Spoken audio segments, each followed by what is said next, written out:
y'all, it's Hope at Crafty Hope. I'm about to get started on making a Christmas ornament. I've got a couple of ornament hops that I'm going to try to do. This one is going to be for the art bead scene. They're doing their 7th annual ornament hop. So I'm going to make this. My process here is inspired by Allison's paper Christmas ornaments at Dream a Little Bigger, and I'll link to that below. But I'm going to go ahead and get started on this, and I'll probably fast forward through some of this. Let me start though by telling you what it is I'm using. I've got this is just some plain cardstock and some dictionary paper, and I've got a circle punch and a glue stick and Mod Podge and white acrylic craft paint, a paintbrush. I've got some StazOn. StazOn, some Distress ink. I'm not positive I'm going to use it, but we'll see how it goes. And then I've got some of my jewelry elements, which I've got a little piece of wire, a couple of red and green Christmas beads, and my art bead that I'm going to be using in this. So, like I said, I may fast forward through my process and we'll see how it goes. Thanks.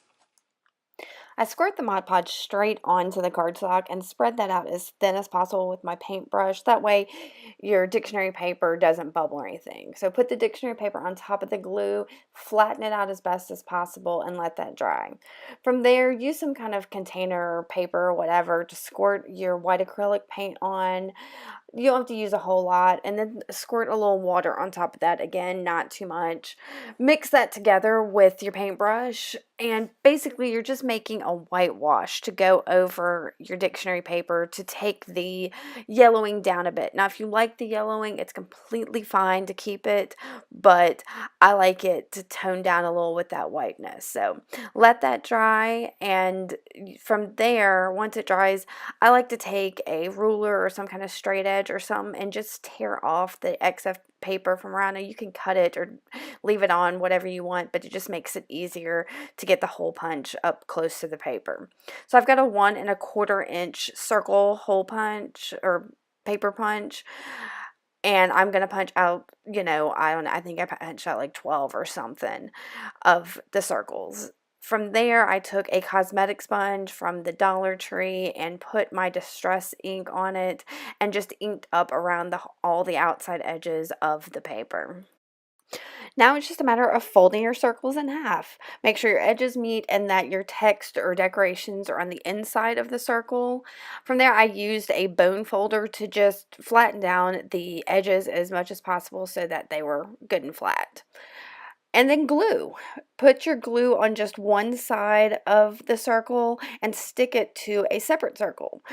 And you'll repeat that over and over again to fill out your sphere. Now, I think I used 7 or 8 of the circles to make mine. If you want yours fuller or less full, use more, use less. Now, make sure you don't glue the last one in there completely because you want to have it open a little so you can make sure you have room to slip your wire in there. Using a pair of round nose pliers and the wire, make a wrap loop, making sure you slip your charm on the bottom of that loop before you make your little wrap. And I always secure the wrap with flat nose pliers to make sure it's good and secure. Now slide on one of your beads. I'm using the red bead first because it accents that cardinal on there so nicely. And then insert the wire in the middle of your sphere. Now you glue it finally together before slipping on one other bead. I'm using the green this time.